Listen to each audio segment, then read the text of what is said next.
가령 지금 이제 사측은 1,700명을 이야기하고 있고 노측은 3,500명을 이야기하고 있는데 딱 이제 가운데로 뭐 2,300~400명이 정규직화가 인원이 늘었다.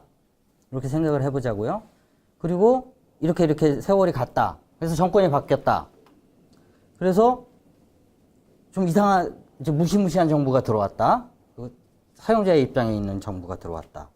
이러면은 이제 정원 감축이 들어오는 거 아니에요?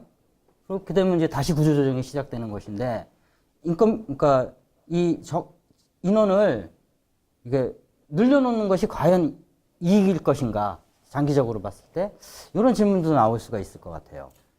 그러니까 이제 저희가 들었던 질문이 구체적으로 얘기하면 이랬던 것 같아요. 그러니까 철도공사 2013년도에 저희가 이제 SR 그 분할을 막는 과정에서 뭐 조선일보나 중앙일보나 이런 보수 언론에서 어떤 그 SR 분리의 근거를 어떻게 얘기했냐면 철도공사가 지나치게 매출액 대비 인건비 비율이 높다, 약 46%인데 이건 뭐 유럽의 철도나 이런 데에 비하면 엄청나게 노동 생산성이 낙후된 거다.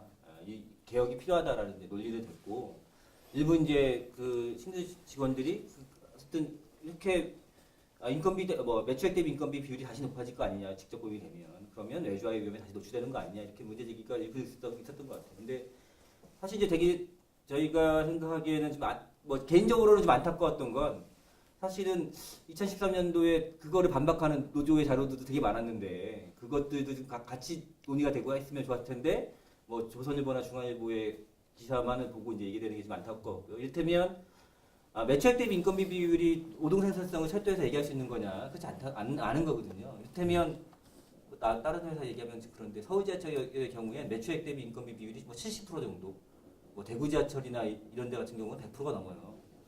그러니까 사실은 철도 우리 사회의 철도 요금이 엄청나게 낮잖아요. 저희가 뭐 일본의 절반 정도, 유럽의 3분의 1 정도인데 10년 전에 지하철 한 구간 가는데 한 사람 원가가 1,900원이에요. 이 정도 지금도 요금이 1,250원이에요. 요금 통제가 되는 사회에서 한국 철도공사처럼 이렇게 노동 생산성이 높은 나라가 없거든요. 이를테면 노동 생산성이 매출액 대비 인건비가 아니라는 건 요금이나 이런 게 통제가 되니까 그에 따라서 들쑥날쑥하잖아요. 그래서 노동 생산성을 매출액 대비 인건비로 따지지 않아요.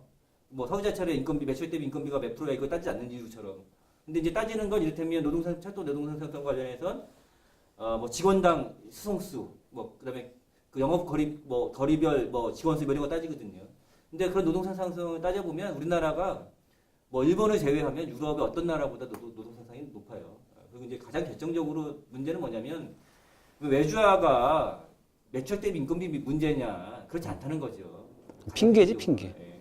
핑계를 만드는 거예요. 정부도 그렇게 접근한 건 아니고 오히려 사실은 이제 저희가 철도 노조가 있느나 철도가 살아있느나 사실은 외주화 문제나 민영화 문제는 뭐 완전히 없어지는 일은 없을 거라고 봐요. 언제든지 외주화 문제 관련한 건 철도 민영화 문제 관련해서 다시 부거질 수밖에 없거든요. 뭐 OECD 국가 중에서 철도가 민영화되지 않은 나라가 거의 없는 거잖아요.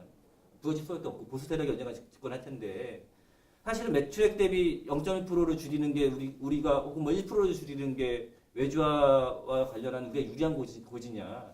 반대로 저기 차량 자회사, 정비하는 자회사가 있어. 똑같은 일을 하는데 아무 문제가 없는데 왜 직접 고용을 해야 돼? 이게 더 문제냐. 저희가 생각하기엔 지금에서 철도 노동자들이 수행하는 동일한 업무들이 문재인 정부에서도 이 업무는 자회사 외주화해도 아무 문제가 없어. 그렇게 해야 되는 업무야. 이렇게 결정하는 건 저희 입장에서 보면 이후 외주화와 관련해서 사실은 걷잡을 수 없는 문을 열어놓는 성격이라고 생각이 들어요. 적어도 우리가 지금 이후에 이제 싸움들이 벌어진다고 하면 야 적어도 지난 정부에서 이런 업무들에 대해서는 우리가 다 노조의 주장이 아니라 노사 전문가가 합의해서 이런 업무는 직접 고용이 맞다고 합의했어. 이건 안 되는 거야.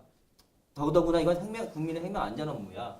이렇게 얘기하는 게 저희로 보면 언젠가 벌어질 외주화 싸움에서 유리한 고지를 차지하는 거라고 봅니다. 그래서 매출액 대비 인건비 얘기는 사실은 좀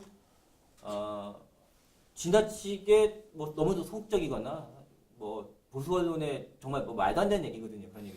지금 저기 뭐 4만에서 뭐 저기 이제 2만 6천까지 와서 여기서 다시 야 우리 정규직화 시키자 해가지고 어느 늘어나는데 그러면은 뭐 그러저런 염려 때문에 야 우리가 오히려 슬림화해야 돼. 그러면 이제 지금 문재인 정권 하에서 좀 더 슬림화해가지고 한 뭐 2만 명 돼 있자 해가지고 한 5년 후에 아까 말씀하신 그런 그 무서운 정권이 왔어.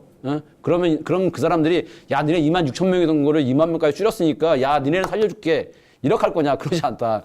그때 그냥 우리가 2만 명 돼 있으면 그때 2만 6천이 돼 있으나 2만이 돼 있으나 아니면 4만이 돼 있으나 야 더 줄여.